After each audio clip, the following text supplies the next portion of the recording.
क्या होगा अगर 6 सिर वाले बच्चे को केवल काले जादू से बचाया जा सके, लेकिन उस जादू की कीमत बहुत ज्यादा है। एक पिता अपने भयानक 6 सिर वाले बेटे को किसी खूबसूरत चीज में बदलने के लिए बेताब है। वो निषिद्ध जादू की अंधेरी दुनिया में गोता लगाता है। एक एक करके मासूम लड़कियां उसके द्वारा डाले गए भयावह जादू का शिकार हो जाती है। इंस्पेक्टर कार्तिक की प्रेमिका सारा जाल में फंस जाती है, और जब कार्तिक उसे बचाने के लिए दौड़ता है तो वो भी तंत्र के भ्रम के क्रूर जाल में फंस जाता है। क्या कार्तिक अंधेरे भ्रम से मुक्त हो सकता है और जिसे वो प्यार करता है उसे बचा सकता है? जादू की इस घातक लड़ाई में उनका क्या हश्र होने वाला है? ये शानू मुख की कहानी है। चलिए शुरू करते हैं। हमारी कहानी एक सुदूर गांव से शुरू होती है जो घने जंगल में बसा हुआ है। एक साधारण घर के अंदर एक गर्भवती महिला दर्द से कराह रही है। उसकी चीखें रात को चीरती हुई सुनाई दे रही है क्योंकि वह प्रसव के करीब है। उसके पति विगांडा और उसका भाई वैराब उसे छायादार जंगल से होते हुए ले जाते हुए मदद के लिए दौड़ पड़ते हैं। भाइयों को आश्चर्य होता है कि महिला की चीखें इतनी तेज क्यों गूंज रही है, और जंगल के जानवर हिलने डुलने और दहाड़ने लगते हैं। वैराब अपनी भाभी बिगदा की ओर मुड़ता है और अचानक मची अफरातफरी पर सवाल उठाता है। बिगदा बताती है कि यह हंगामा कोई संयोग नहीं है, पैदा होने वाला बच्चा जंगल के सभी जीवों पर राज करने वाला है। विगांडा और वैराब महिला को एक स्थानीय दैवीय चिकित्सक के पास ले जाते हैं और उसे जन्म में मदद करने के लिए अंदर ले आते हैं। बच्चा पैदा होता है, लेकिन जैसे ही वे उसका चेहरा देखते हैं वे डर जाते हैं और घबरा कर भाग जाते हैं। विगांडा और वैराब अपनी अचानक उड़ान से चौंक जाते हैं और वापस लौटते हैं और पाते हैं कि उन्हें किस बात ने इतना डरा दिया था। कमरे के अंदर वे आखिरकार बच्चे को देखते हैं और उनका आश्चर्य भय में बदल जाता है। वे जो कुछ भी देख रहे थे उस पर उन्हें यकीन नहीं हो रहा था। ये बच्चा किसी और से अलग था, जिसके 6 सिर थे, जिनमें से प्रत्येक पिछले वाले से ज्यादा डरावना था। अचानक विगंडा के कबीले का एक आदमी नवजात को देखने के लिए अंदर आता है, लेकिन उसका भयानक चेहरा देखकर उसे बहुत ज्यादा सदमा लगता है, इतना ज्यादा कि वो वही गिर जाता है और मर जाता है। विगंडा की चिंता और भी बढ़ जाती है। उसने कभी नहीं सोचा था कि उसका बच्चा इस तरह दिख सकता है, और वो अपने आसपास हो रही अजीबोगरीब घटनाओं को समझने के लिए संघर्ष करता है। हताशा में विगंडा अपनी पत्नी की देखभाल का जिम्मा भैरव को सौंप देता है और गांव छोड़कर अंधेरे जंगल में गायब हो जाता है। कहानी उस भयावह दिन से 5 साल आगे बढ़ जाती है। लड़का जो अब बड़ा हो गया है गांव के बच्चों के साथ खेलने के लिए बाहर निकलता है, लेकिन उसका भयानक 6 सिर वाला रूप उन्हें इतना डराता है कि वे उसे भूत कहते हैं और डर के मारे भाग जाते हैं। कोई भी उसके साथ जाने की हिम्मत नहीं करता। इसके बजाय बच्चे भाग जाते हैं, यहाँ तक कि उनकी माताओं ने भी उन्हें उसके सामने से बाहर निकालने की जल्दी की। गांव वालों ने लड़के के साथ संदेह और भय से पेश आया, उसे अकेला छोड़ दिया। मासूम होते हुए भी बच्चे ने उनके अस्वीकार का बोझ उठाया। इस बीच बिगड़ा की पत्नी सुरुचि गंभीर रूप से बीमार पड़ जाती है। उसकी हालत तेजी से बिगड़ती जाती है। भैरव को पास बुलाते हुए सुरुचि ने फुसफुसाते हुए कहा कि उसका अंत निकट है। मरने से पहले उसने भैरव से किसी भी कीमत पर अपने बेटे की रक्षा करने का आग्रह किया। दृश्य फिर से बदलता है। विगंडा को प्रकट करता है जो अब जंगल की छाया में रहता है। जब प्राचीन शक्तियां आधुनिक खतरों से मिलती है तो एक हताश पिता की खोज एक भयानक अभिशाप को तोड़ने की एकमात्र उम्मीद हो सकती है। वर्षों तक उन्होंने अपने पूर्वजों के गुरु से आशीर्वाद प्राप्त करने के लिए खुद को गहन तपस्या में समर्पित कर दिया। फिर भी चाहे उन्होंने कितनी भी बार अपने गुरु की तलाश की, गुरु कभी उनके सामने नहीं आए। इसलिए भीगंडा तपस्या करने के लिए नासी गए, जहां उनकी मुलाकात एक तांत्रिक से हुई। दृढ़ निश्चय भीगंडा नासी की यात्रा पर निकल पड़ा, जहां उसने एक शक्तिशाली तांत्रिक के मार्गदर्शन में तपस्या शुरू की। वहां वो तांत्रिक के साथ रहा और काले जादू के प्राचीन रहस्यों को आत्मसात किया। महीने बीत गए और भीगंडा ने अपने गुरु द्वारा सिखाई गई काली कलाओं में महारत हासिल कर ली। इस निषिद्ध ज्ञान को प्राप्त करने के बाद भीगंडा जंगल से निकल गया, घर लौटने के लिए तैयार। जब वो जाने के लिए तैयार हुआ तो भाग्य ने उसे आखिरकार अपने गुरु के सामने ला खड़ा किया, लेकिन गुरु का चेहरा गुस्से और निराशा से भरा हुआ था। उसे पता चल गया था कि भीगंडा निषिद्ध तांत्रिक जादू में लिप्त है। उसकी नजर में यह विश्वासघात था। विनम्र होकर भीगंडा अपने गुरु के चरणों में गिर गया, क्षमा मांगने लगा। उसने अपने शापित बेटे की दुर्दशा के बारे में बात करते हुए अपने दिल की बात कह दी।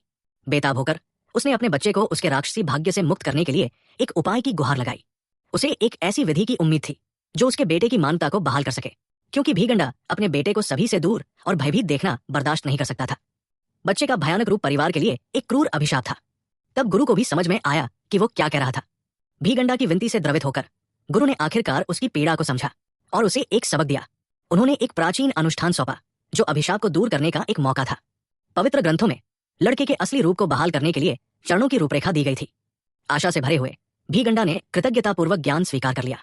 उन्हें विश्वास था वर्षों में पहली बार कि उनका बेटा बच सकता है। उसने अपने गुरु को हृदय से धन्यवाद देते हुए सिर झुकाया। इसी बीच एक पुलिस अधिकारी अपने कार्यालय में टहल रहा था। उसने अपने कनिष्ठ अधिकारी को एक गंभीर संदेश के साथ बुलाया। अधिकारी का नाम कार्तिक था।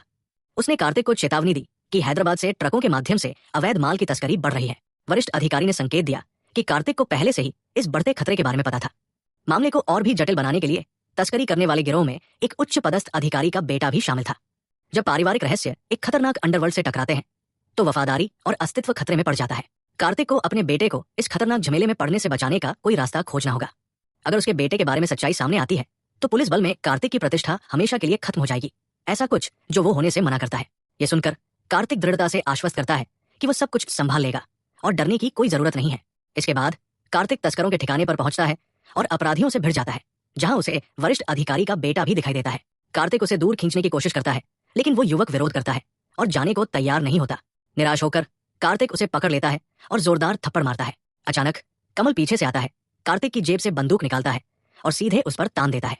भले ही कार्तिक डरा हुआ हो, लेकिन वो खुद को संभालता है और कमल से बात करने की कोशिश करता है। वो कमल को चेतावनी देता है कि पुलिस अधिकारी को गोली मारने का मतलब है फांसी पर लटक कर मरना। भयभीत और घबराया हुआ कमल कार्तिक पर अपनी बंदूक चलाता है। हालांकि गोली कार्तिक को नहीं लगती और वरिष्ठ अधिकारी के बेटे को लग जाती है। कार्तिक घायल युवक के पास जाता है और स्थिति को नियंत्रित करने की कोशिश करता है। इस बीच अपनी जान के डर से कमल अपनी कार में भागने से पहले अपनी बंदूक अपने सिर पर तान लेता है। जैसे ही वो सड़क पर तेजी से आगे बढ़ा, अचानक एक और वाहन आया और कमल की कार से टकरा गया। फिर कहानी एक नए स्थान पर पहुंचती है। बैंगलोर में हम सारा से मिलते हैं, जो एक समर्पित पत्रकारिता की छात्रा है और अपने अंतिम सेमेस्टर पर कड़ी मेहनत कर रही है। सारा को सेमेस्टर समाप्त होने से पहले एक महत्वपूर्ण असाइनमेंट पूरा करना होगा। समय सीमा नजदीक आ रही है, जिससे उसे जल्दी से काम करने की जरूरत है। दृढ़ संकल्प के साथ वो और उसकी सहपाठी अपने प्रोजेक्ट पूरे करने के लिए दौड़ पड़ती है और उन्हें प्रोफेसर मार्टिन को सौंप देती है। अपराध और कवरअप की छाया में हर कदम किसी की जिंदगी बना या बिगाड़ सकता है और सच्चाई सबसे घातक हथियार है।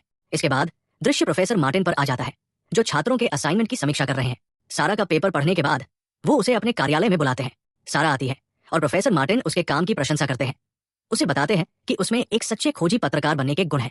वो उसे हैदराबाद जाकर एक पुलिस अधिकारी से मिलने का सुझाव देता है, ताकि शहर के आपराधिक अंडरवर्ल्ड के बारे में प्रत्यक्ष अनुभव प्राप्त कर सके।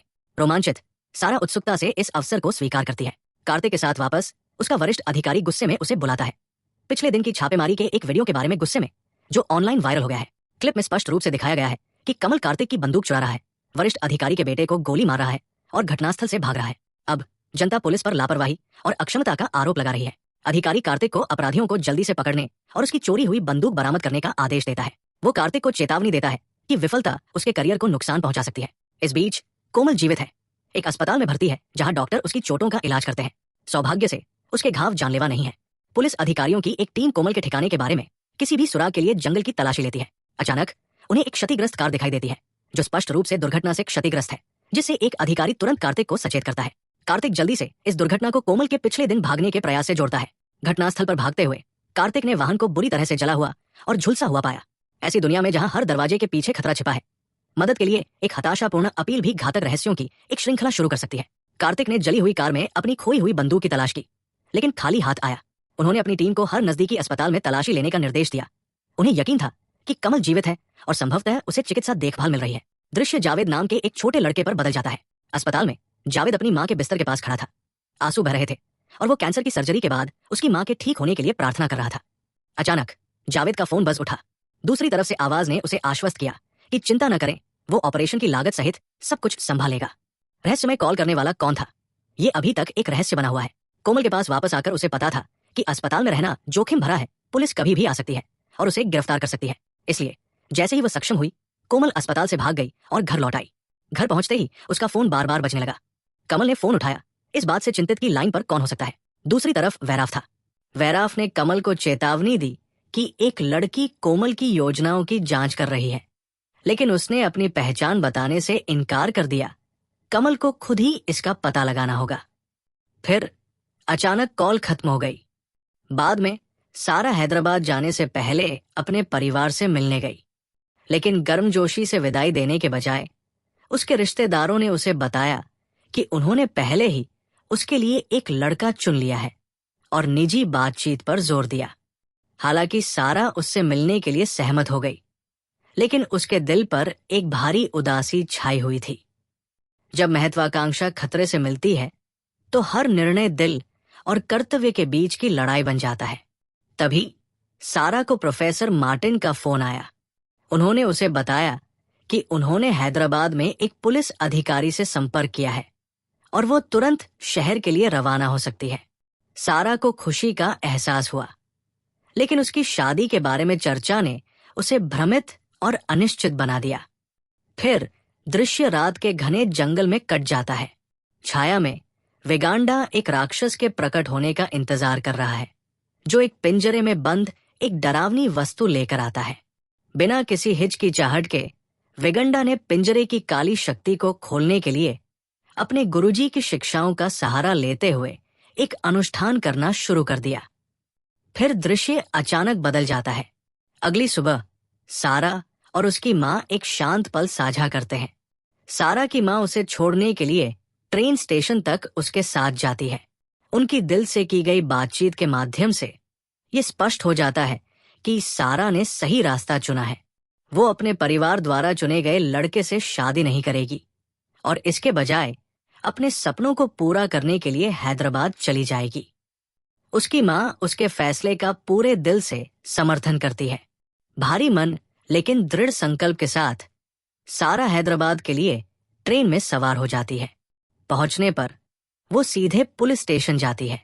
प्रोफेसर मार्टिन की सलाह के बाद वो वरिष्ठ अधिकारी से मिलने का अनुरोध करती है। वरिष्ठ अधिकारी उसे कार्तिक के पास ले जाता है। सारा कार्तिक के पास जाती है, लेकिन उसका चेहरा गुस्से से काला पड़ जाता है। वो उसे तनाव से अभिभूत होकर तुरंत अपने कार्यालय से बाहर जाने का आदेश देता है। कार्तिक अभी भी हताश था। अपनी खोई हुई बंदूक या कमल को ढूंढने में असमर्थ था। तनाव से उनके बीच अतीत के किसी संबंध का संकेत मिलता है जो संभवतः संघर्ष से भरा हुआ था। इस अनसुलझे इतिहास ने संभवतः सारा को देखकर कार्तिक के गुस्से को और भड़का दिया। पास में मौजूद एक कांस्टेबल ने बीच में टोकते हुए कार्तिक को बताया कि महिला का नाम सारा है। वो प्रोफेसर मार्टिन की सिफारिश पर आई थी। कार्तिक ने गहरी सांस ली और खुद को संभाला। सारा ने अपनी जांच के बारे में बताना शुरू किया।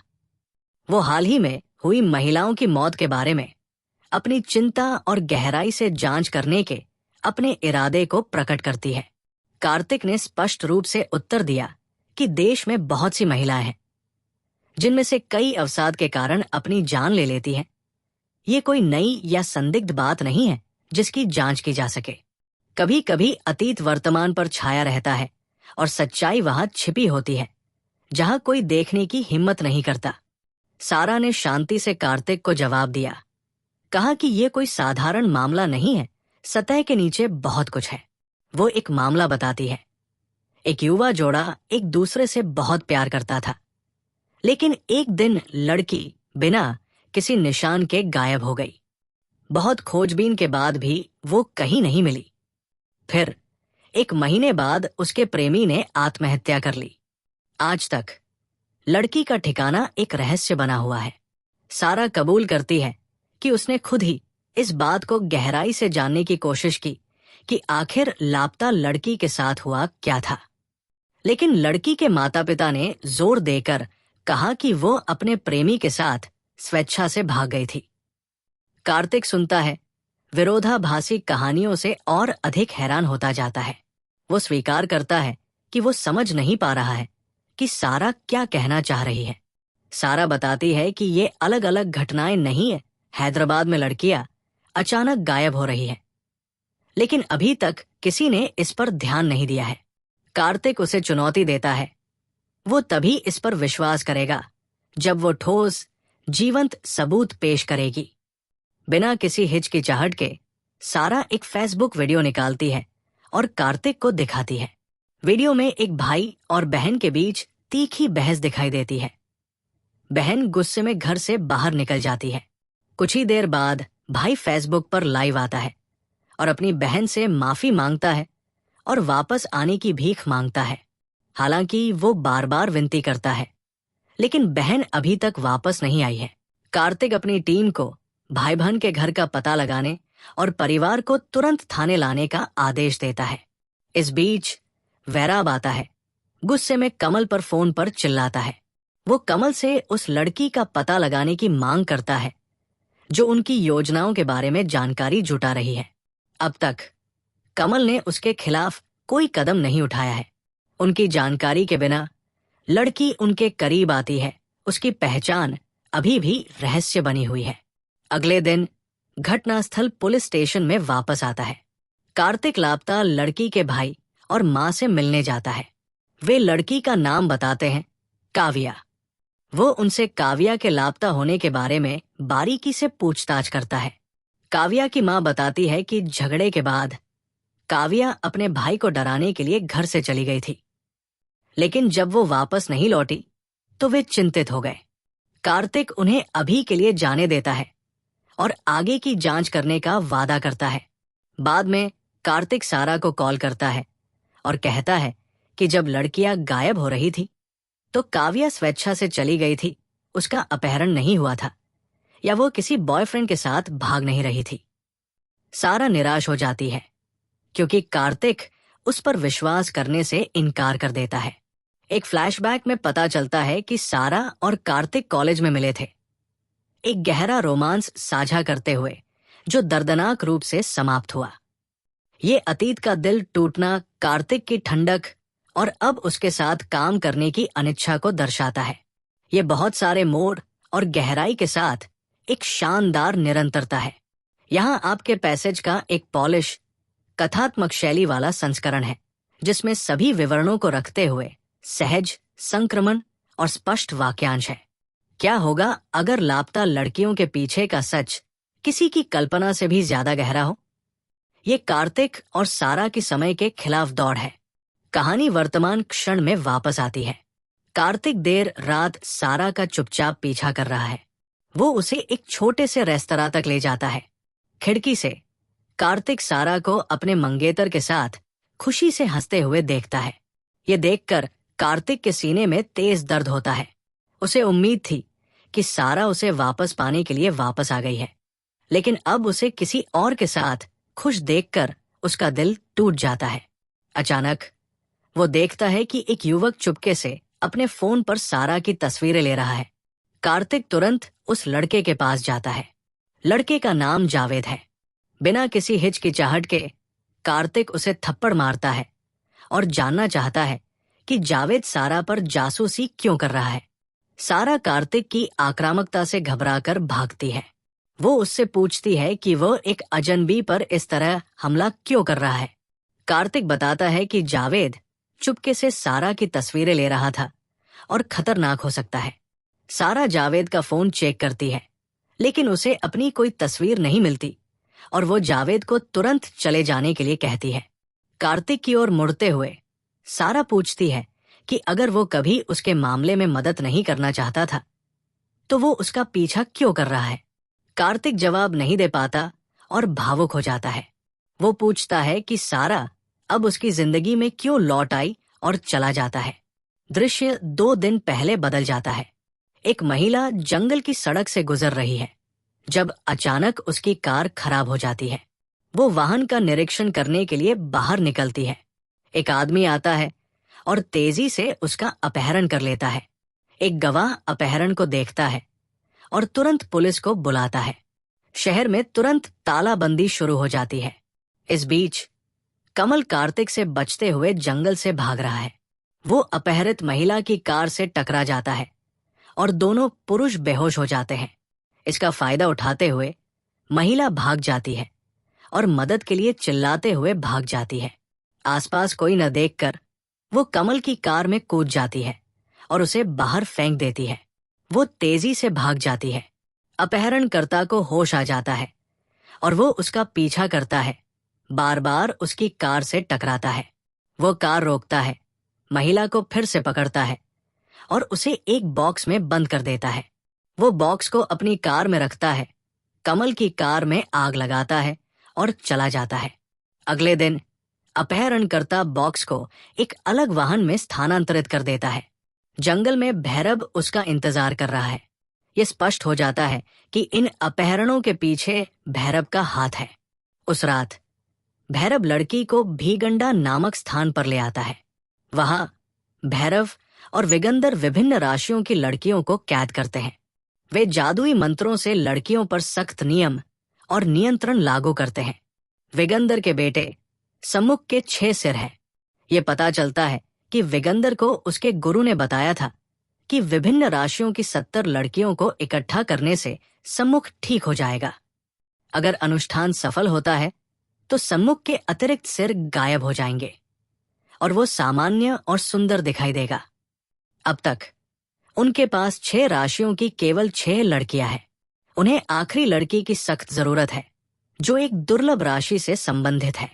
विगंदर भैरव को आदेश देता है कि वो इस अंतिम लड़की को चाहे जो भी करना पड़े ढूंढ ले।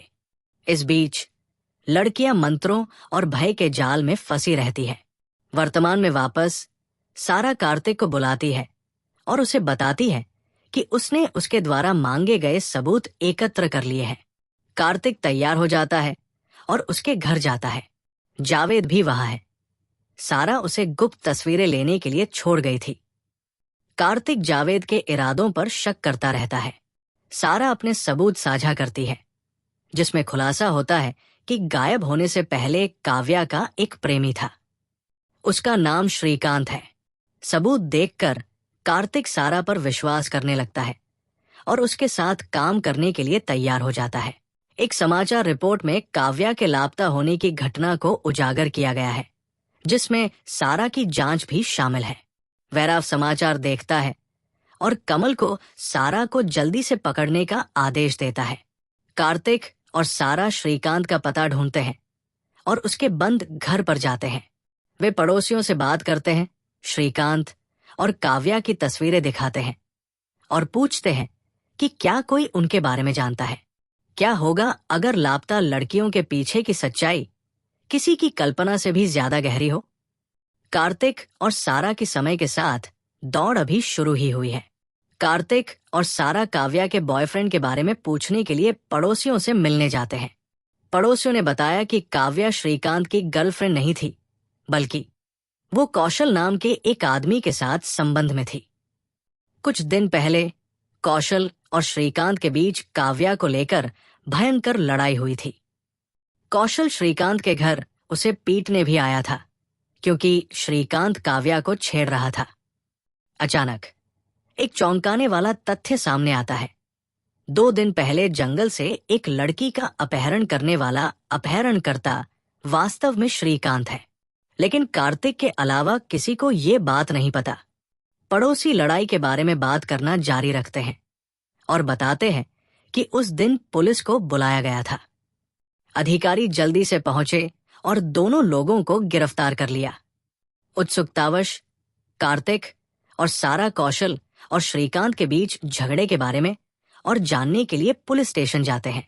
अधिकारी बताते हैं कि ये दुर्व्यवहार के कारण हुआ था और उन्होंने इस मुद्दे को सुलझाने के लिए दोनों लोगों को बुलाया था।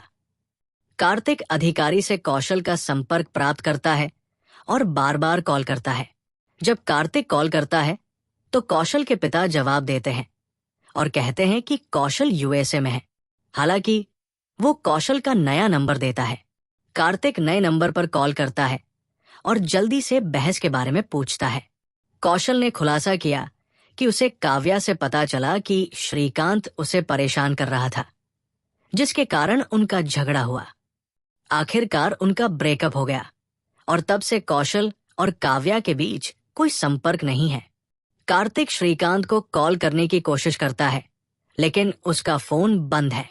सारा से बात करते हुए कार्तिक को संदेह होता है कि चूंकि श्रीकांत काव्या को परेशान कर रहा था, इसलिए वो उसके गायब होने में शामिल हो सकता है।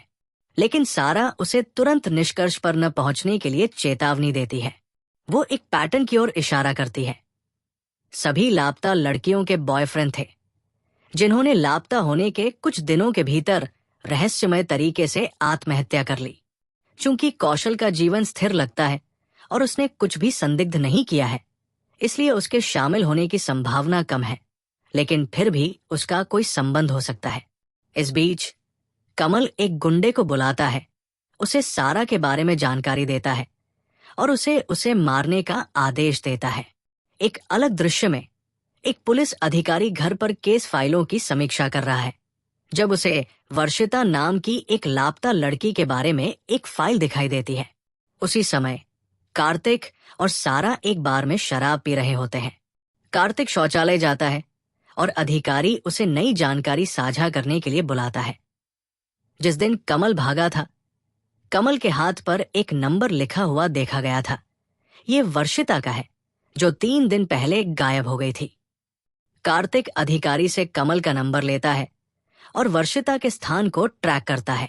वो अकेले उस स्थान पर जाता है और कमल को अपने आदमियों से घिरा हुआ पाता है। कार्तिक गुंडों से लड़ता है, जिससे कमल को भागने का मौका मिलता है। इसके बाद कार्तिक सारा से मिलता है और उसे वर्षिता की तस्वीर दिखाता है और पूछता है कि क्या उसे कुछ पता है। सारा को कुछ नहीं पता।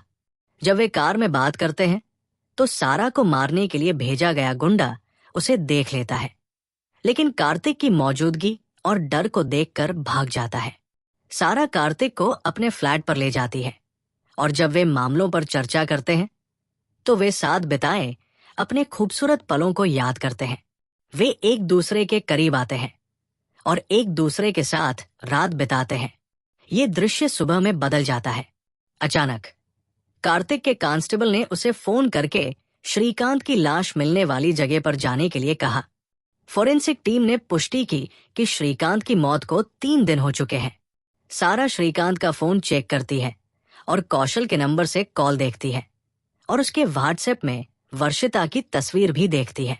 कार्तिक को शक है कि श्रीकांत ने काव्या की रक्षा के लिए वर्षिता का अपहरण किया है, हालांकि इसका कारण स्पष्ट नहीं है। श्रीकांत की लाश मिलने की खबर फैलती है।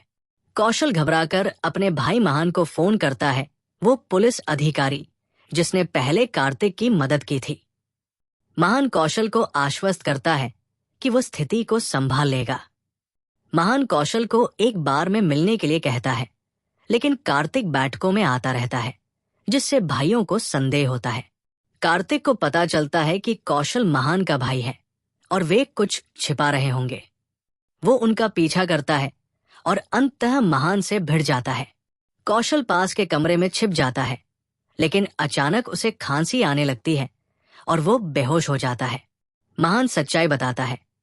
कौशल कॉलेज में काव्या का सीनियर था और उसने उसकी भावनाओं को गलत समझा, ये सोचकर कि वो उसे पसंद करती है, जबकि वो वास्तव में श्रीकांत को पसंद करती थी। श्रीकांत उच्च शिक्षा के लिए विदेश चला गया, लेकिन जब कौशल को उनके रिश्ते के बारे में पता चला तो उसने अपनी पढ़ाई छोड़ दी और वापस आ गया। उसने श्रीकांत से भिड़ गया, जिसे महान को बीच बचाव करना पड़ा।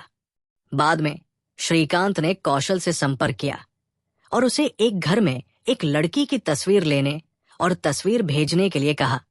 कौशल ने ऐसा किया। वो लड़की वर्षिता थी। इसके बाद श्रीकांत ने कौशल को छिपने के लिए कहा और जल्द ही आत्महत्या कर ली। कौशल को इसी तरह के भाग्य से बचाने के लिए महान ने उसे छिपा कर रखा। कार्तिक को चिंता है कि कौशल फिर से इसमें शामिल है। सारा बताती है कि उसे ब्लैकमेल पैटर्न पर संदेह है। अपहरणकर्ता एक लड़की का अपहरण करते हैं और फिर प्रेमी को धमकाते हैं, जो आत्महत्या करने के लिए मजबूर हो जाता है। श्रीकांत ने काव्या को बचाने के लिए वर्षिता का अपहरण कर लिया। इसमें काला जादू शामिल होने की संभावना है। कार्तिक कमल के स्थान को फिर से ट्रैक करता है और उसे पकड़ लेता है। कमल कार्तिक को बताता है कि लापता लड़कियां एक भ्रम जाल में फंस गई है, जिसे पूरा करने के लिए एक निश्चित राशि की एक आखिरी लड़की की जरूरत है। चौंकाने वाली बात यह है कि वो लड़की सारा है। कार्तिक तबाह हो जाता है और कमल को चेतावनी देता है कि वो सारा को किसी भी तरह का नुकसान पहुंचाने के लिए माफ नहीं करेगा। कमल को भैरव का फोन आता है, जो उसे एक आखिरी काम करने का आदेश देता है। कमल चुपके से कार्तिक के हाथ से बंधे पवित्र धागे को खोल देता है, कार्तिक को पता चले बिना।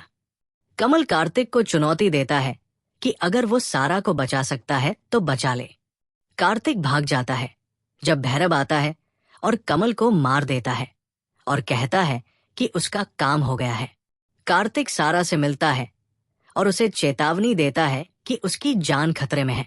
अचानक वैराव प्रकट होता है, कार्तिक को अपने नियंत्रण में ले लेता है और सारा को सौंपने की मांग करता है।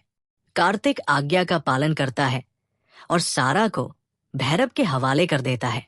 सारा को भीगंडा ले जाया जाता है, जहां वो विगंदर के 6 सिर वाले भयानक बेटे सन्मुख को देखती है।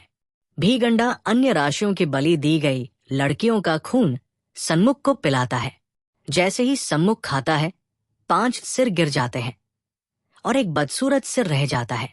अब परिवर्तन को पूरा करने के लिए केवल सारा के खून की आवश्यकता होती है। तभी कार्तिक भीगंडा पहुंचता है। फ्लैशबैक में कमल को सदमे में आते हुए दिखाया गया है, जिससे भैरव को लगता है कि कमल मर चुका है। इस अंधेरे जाल में फंसी एक लड़की कोमल चुपके से कार्तिक के हाथ में पवित्र धागा बांधती है, जिससे उसे भैरव के नियंत्रण से मुक्त होने में मदद मिलती है। कार्तिक भैरव से लड़ता है और उसे मार देता है, लेकिन फिर से भीगंडा द्वारा वश में कर लिया जाता है, जो बंदी लड़कियों की आत्माओं को कार्तिक का खून चूसने का आदेश देता है। कार्तिक विगंदर को मार देता है, जिससे लड़कियां होश में आ जाती है। पुलिस पहुंचती है और सारा सहित घायल लड़कियों को बचाती है। सन्मुखा अपने भाग्य पर विलाप करता है और सभी बुरे कामों के लिए अपनी विकृति को दोषी मानता है। निराशा में वो आग में कूद जाता है और खुद को नष्ट कर लेता है। कहानी यहीं समाप्त होती है, एक भयावह लेकिन भावनात्मक कहानी जो सन्मुखा के जीवन के पीछे के दर्द और मासूम लड़कियों को फंसाने वाले काले जादू को उजागर करती है। अगर आपको ये कहानी अच्छी लगी हो तो कृपया अपने विचार साझा करें और वीडियो को लाइक करें। मूवी प्रेमियों के लिए हमारे फेसबुक पेज HB शॉप विवरण में लिंक पर हमारी किफायती नेटफ्लिक्स सदस्यता देखें। नए वीडियो के अपडेट के लिए सदस्यता लेना और घंटी आइकन दबाना न भूलें। देखने के लिए धन्यवाद और सुरक्षित रहें।